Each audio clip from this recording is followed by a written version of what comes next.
नमस्कार मित्रांनो, मी कमलेश यारो का यार केकेच किचनमध्ये तुमच्या सर्वांचं पुन्हा एकदा मनपूर्वक स्वागत. आज आपण बनवणार आहोत कोकणातील एक पारंपरिक स्वीट डिश जिचं नाव आहे काकडीचं धोंडस. तर चला रेसिपीला सुरुवात करूया. तर मित्रांनो, काकडीचं धोंडस बनवण्यासाठी लागणारं मी साहित्य तुम्हाला सांगतो. इथे आपण 1 वाटी रवा घेतला आहे. हा आपण इडलीचा रवा घेतला आहे जाडसर. त्याच्यानंतर या इतक्या तुम्ही बघू शकता या मापाचं 3 पीसेस मी गूळ घेतलेला आहे. अर्धी वाटी खोबरं घेतलेलं आहे इथे आपण किसून. तूप, चवीनुसार मीठ, इथे वेलचीची पूड घेतलेली आहे ही आपण. 1 चमचा हळद. इथे आपण ड्रायफ्रुट्स घेतलेले आहेत बारीक कट करून. तर आपण बदाम, काजूगर आणि पिस्ता बारीक कट करून घेतलेला आहे. आपण काकडी घेतलेली आहे. आपण 2 काकडी घेतलेली आहेत. तर ही अशा प्रकारची काकडी असते. श्रावणात आपल्या इंडियामध्ये आपल्याला अवेलेबल असते. तर ही काकडी आपण अशा प्रकारे वरती किसून घेणार आहोत. त्याचं वरचं साल आपण काढून घेणार आहोत. आणि ही सीडलेस काकडी आहे, त्यामुळे आपण डिरेक्टली किसून घेणार. जर का तुम्हाला काकडी अवेलेबल असेल ज्यामध्ये सीड्स असतील तर ते सीड्स तुम्ही कट करा, काकडी सीड्स बाजूला करा आणि मग किसून घ्या. तर मित्रांनो, चला रेसिपीला सुरुवात करूया. मी गॅस ऑन करतो. यामध्ये मी 2 चमचे तूप ॲड करतो.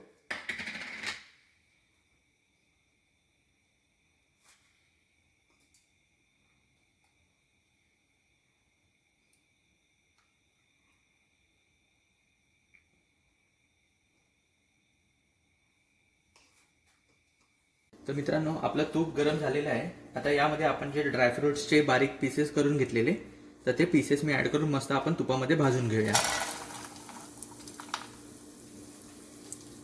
काजू, बदाम आणि पिस्ता आपण बारीक पीसेस करून घेतलेले तर ते आपण मस्त तुपामध्ये आता भाजून घेतो.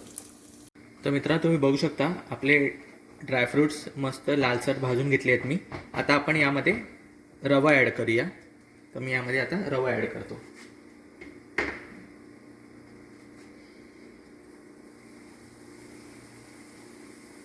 तर हा रवा तुपामध्ये आपण मस्त भाजून घेणार आहोत आता. तर मी याला मस्त भाजून घेतो. तर मित्रांनो, तुम्ही बघू शकता मंद आचेवर 4 ते 5 मिनटं हा रवा मी मस्त लालसर भाजून घेतलेला आहे. तर आता मी हा डिशमध्ये साईडला काढून घेतो आणि मग आपण गूळ वितळायला आपण गूळ ॲड करू या पॅनमध्ये. आता मी हे मिश्रण डिशमध्ये काढून घेतो. तर मित्रांनो, आता आपण या पॅनमध्ये गूळ ॲड करूया आणि हा गूळ पूर्ण मेल्ट करून घेऊया. तर मित्रांनो, तुम्ही बघू शकता आपला गूळ मस्त मेल्ट झालेला आहे. मी याला एकदम मंद आचेवर कंटिन्युअस मी याला असं स्टर करत होतो. मंद आचेवर करा, नाहीतर हा गूळ मेल्ट होताना खाली लागतो आणि करपण्याची शक्यता असते. तर कंटिन्युअस याला हलवत हलवत तुम्ही याला मेल्ट करा. तर मित्रांनो, या मेल्ट झालेल्या गोळ्यामध्ये मी 1 चमचा हळद ॲड करतो.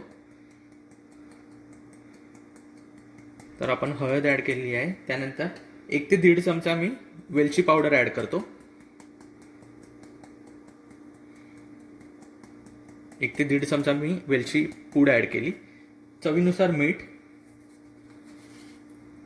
तुम्ही तुमच्या चवीनुसार गूळ आणि मिठाचं प्रमाण ॲडजस्ट करा.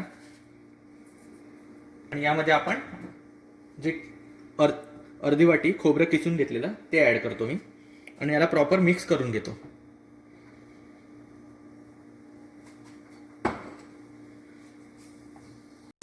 तर मित्रांनो, आपल्या गुळाच्या पाकामध्ये आपण जे खोबरं किसून घेतलेलं ते ॲड केलं. आता आपण जो रवा भाजून घेतलेला तो रवा मी याच्यामध्ये ॲड करतोय.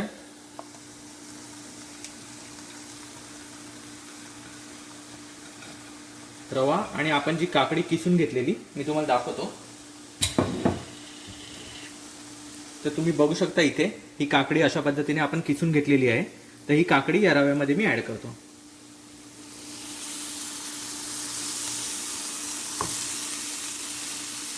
आणि हे सगळं मिश्रण आपण परफेक्ट मिक्स करून घेणार आता. तर हे मिश्रण आपण मस्त मिक्स करून घेऊया.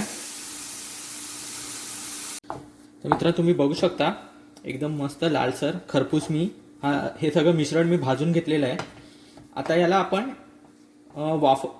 वाफेवर शिजवणार आहोत. जसं आपण ढोकळा करताना शिजवतो तर सेम मिश्रण सिमिलर वे आपण या मिश्रणाला मस्त ढोकळ्यासारखंच वाफेवर शिजवून घेणार. तर मी आता ह्याला शिजवण्यासाठी भांड्यामध्ये काढून घेतो. तर मित्रांनो, आपलं मिश्रण तुम्ही बघू शकता, मी या 2 भांड्यामध्ये काढून घेतलेलं आहे. आता हे आपण स्टीम करायला ठेवणार. तर 20 ते 25 मिनिटं मंद आचेवर याला आपण कुकरमध्ये स्टीम करणार आहोत. मित्रांनो, आपण कुकरमध्ये मी शिटी आपण काढलेली आहे. तर हे 20 ते 25 मिनिटं मंद आचेवर आपण याला स्टीम करायला ठेवूया. तर मित्रांनो, तुम्ही बघू शकता 20 मिनिटं झालेली आहेत. आपण चेक करूया. तुम्ही बघू शकता हे मस्त नरम झालेलं आहे आणि हे प्रॉपर शिजलेलं आहे. तर आपण याला आता प्लेटमध्ये काढून घेऊ आणि याच्या वड्या करून घेऊ. आपण हे मिश्रण या भांड्यामध्ये ठेवताना आपण खालून त्याला तूप लावून घेतलेलं, त्यामुळे ते उलटं करून जस्ट प्रेस केलं की ते लगेच डिशमध्ये निघेल आणि मग त्याच्या आपण वड्या करून घेऊ. तर मित्रांनो, तुम्ही बघू शकता आपण ज्या भांड्यामध्ये हे मिश्रण शिजवलेलं ते आता मी जस्ट याला पलटी करून ते बाहेर काढून ठेवलं आहे. तुम्ही बघू शकता मस्त गोलाकार केक टाईप हे शिजून रेडी आहे.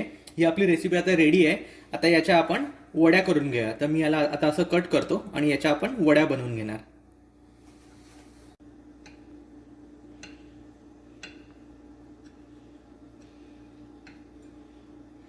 तुम्ही बघू शकता मित्रांनो, मस्त एकदम खुसखुशीत मऊ मुलायम झालेला आहे हा.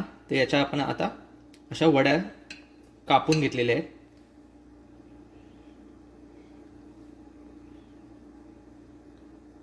तर याच्या पण आपण आता अशाच वड्या करून घेणार. तर मित्रांनो, तुम्ही बघू शकता आपलं काकडीचं धोंडस हे रेडी झालेलं आहे. एकदम खुसखुशीत आणि लज्जतदार झालेलं आहे. मी टेस्ट सुद्धा करून बघितलेली आहे. तर मित्रांनो, तुम्ही नक्की ट्राय करा आणि आमच्या चॅनेलला लाईक, शेअर आणि सबस्क्राईब करायला विसरू नका. धन्यवाद.